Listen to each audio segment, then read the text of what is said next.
We're tired for no reason, so we're just gonna go. We spent the morning / beginning of the afternoon getting the boat ready to go, and our next stop is Smith Island. So let's do it. Yeah. Now Smith Island's gonna be tricky getting in because there's a teeny tiny little channel that they keep at 7 feet deep, and there's pretty much nowhere to anchor within a couple miles of the island. So we're probably gonna have to tie up at the marina if we get there today. Yes. Yeah. That's okay though, because we're meeting friends at Smith, and we're really excited to see them. Yes. Not friends from Smith, but friends who are also coming to Smith to meet us. Yes. It's important. Yes. Important distinction. Yes. Yes.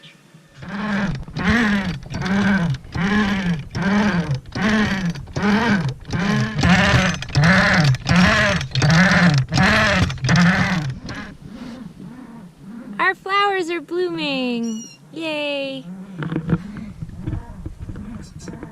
And we have some tomatoes. It's exciting. Against all odds. There they are. A tomato. Oh, that's good. Well done, little plant.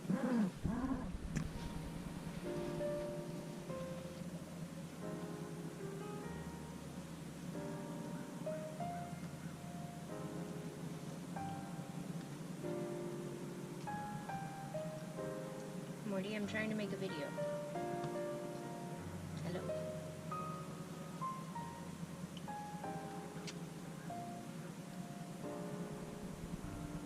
Good thing the sun shines out Morty's rear end. Keeps our batteries charged. There's so many fish jumping right there.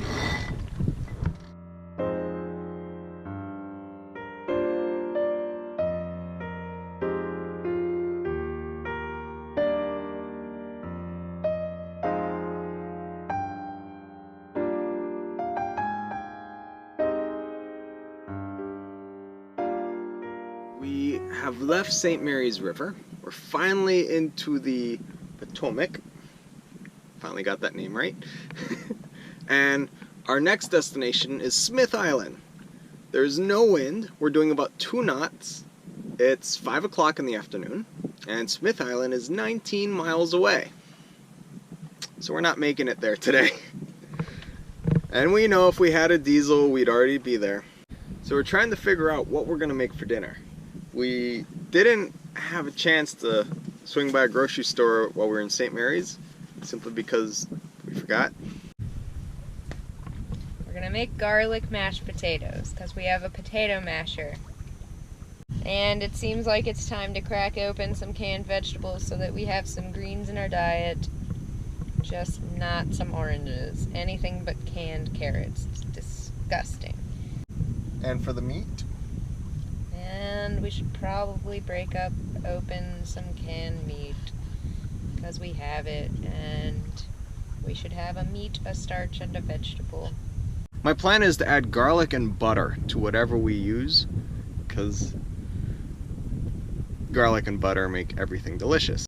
So tonight's dinner will be mostly concocted of what we find in the pantry that's readily accessible. Now, it's 5 o'clock now. The sun sets at 7. We're just gonna sail further down the Potomac and then just drop the hook when the sun sets. And then we'll start cooking. Inside our salon, we have these cushions that then cover up these wonderful lockers for food. Down here, we have our electrical and our plumbing, which it's been pointed out that mixing water and electricity isn't the best idea, but this boat's old and it's been like this for a long time, and it hasn't blown up yet. Honestly, what we really do is make sure we don't have leaks and we don't have stray wires.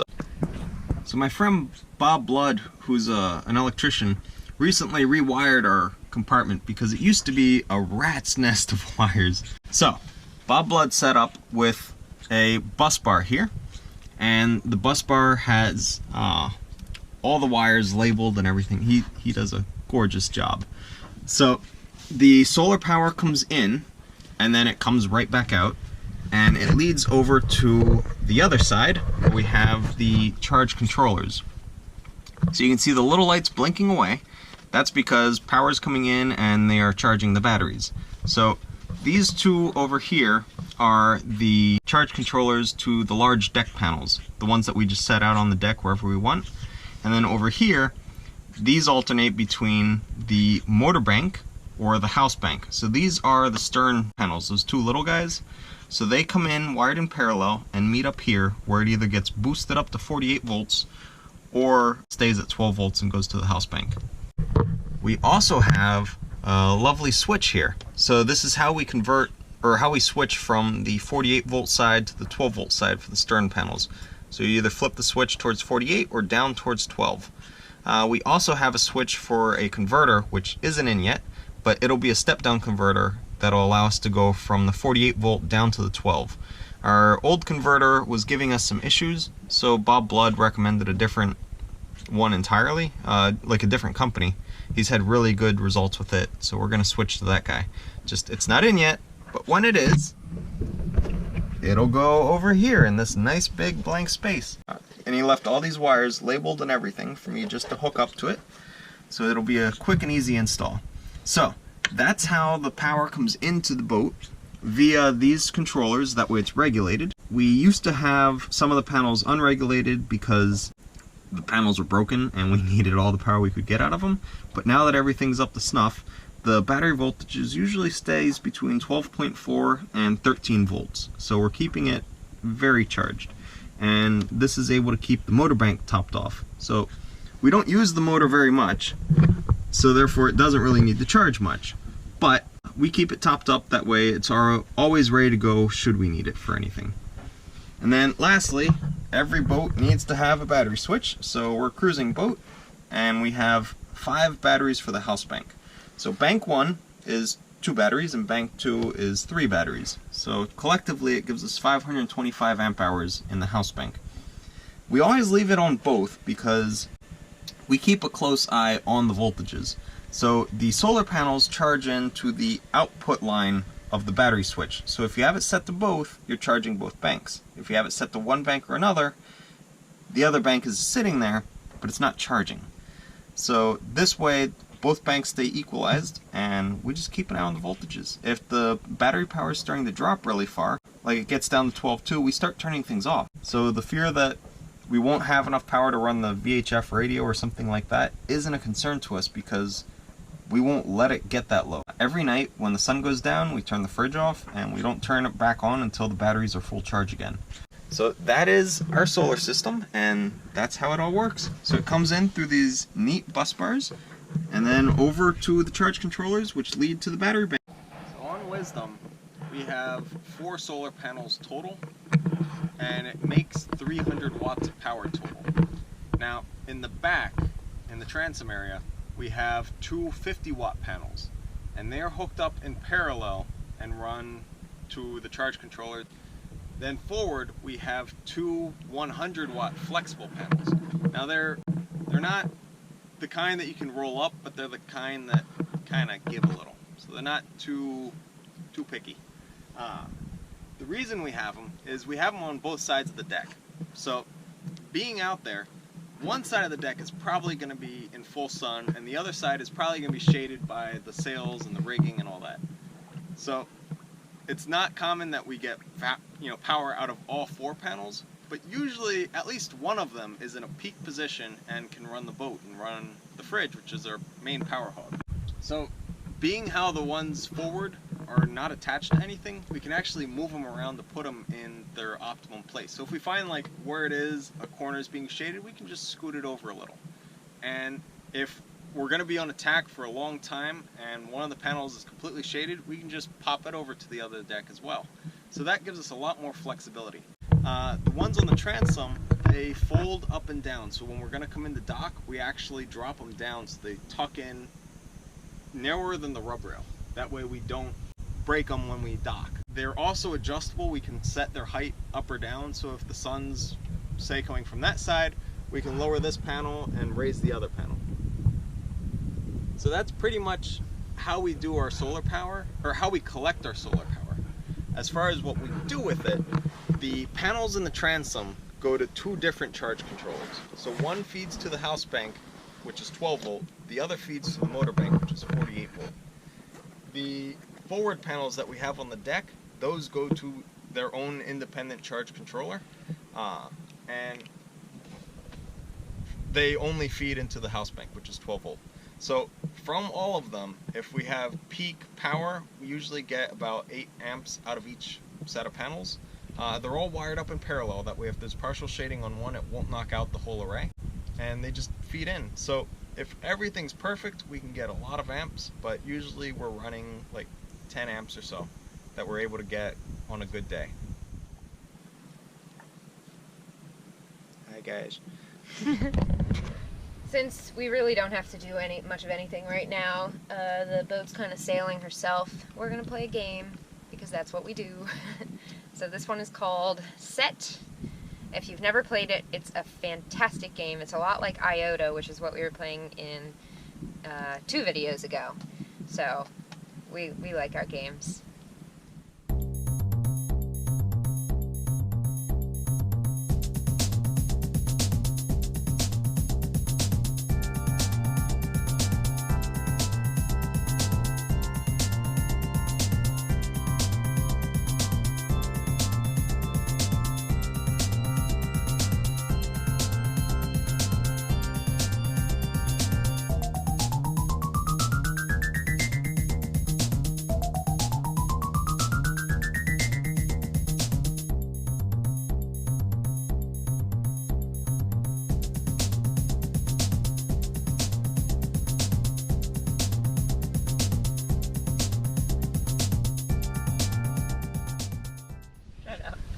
We tied.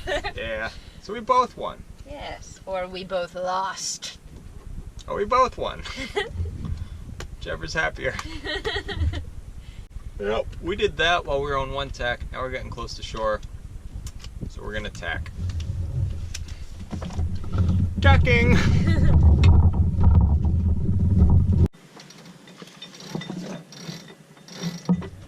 For some reason our jib doesn't want to tack over very easily today. So usually the staysail stays. Staysail stays.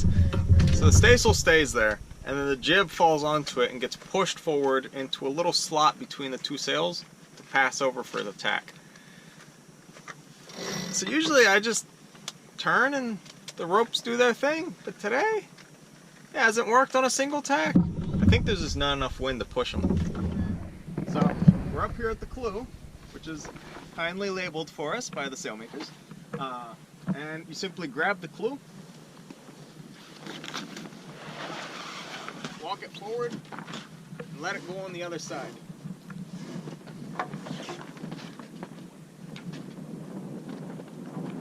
And then with the sail on the other side, you simply have to sheet it in.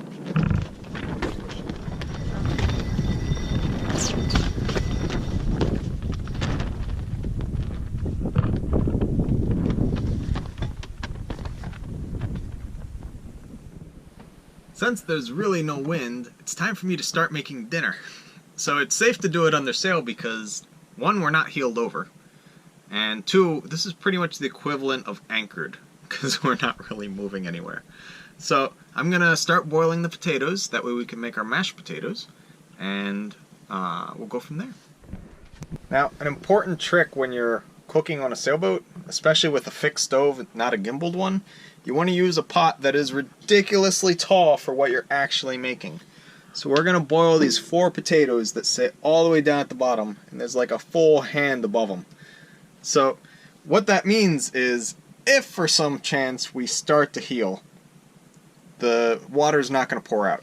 And then the other thing that we do when you're cooking, especially boiling a liquid on the stove while sailing, you want to make sure you're on a tack that your stove is actually downhill from you.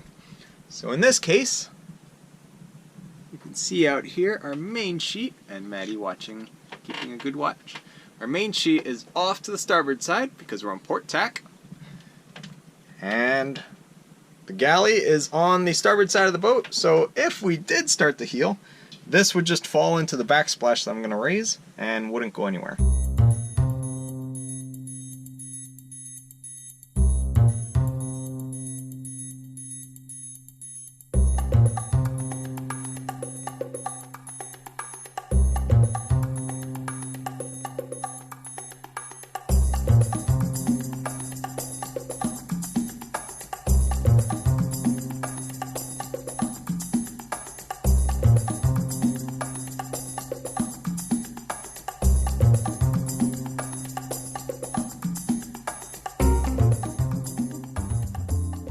Alright, here we are. Spinach, garlic mashed potatoes, and Spam. So in communicating with our friends, we realized that Smith Island was a 3.5-hour drive for them. And we, at that point, I think it was about 6 p.m., and we had only gone about 5 miles because there was absolutely no wind whatsoever. So it was really easy for us to make the decision to actually turn around, come back into the St. Mary's River, and just have an awesome time here with our friends rather than trying to make Smith Island. We will be going to Smith Island, however, on Monday. As long as the winds are in our favor, because wow, today we might as well have just stayed anchored. I mean, it's never a bad thing to just have a sail, but we ended up backtracking, coming right back to where we were, and here we are. So, hopefully, well, I know that we'll have a really awesome weekend with my very best friend, so I'm excited. It's gonna be great. Next time on Sailing Wisdom, we meet up with our friends David and Jay, where we play on the beach and have an all-around amazing visit with them. We even experiment with pho. Thanks so much for watching. And if you want to become a sailing buddy, you can click the link down below to our Patreon account. Don't forget to like this video and subscribe to our channel. And when you click subscribe, make sure you click on the little bell in the annotation. That way you get notifications as soon as our next video is uploaded. Thanks so much!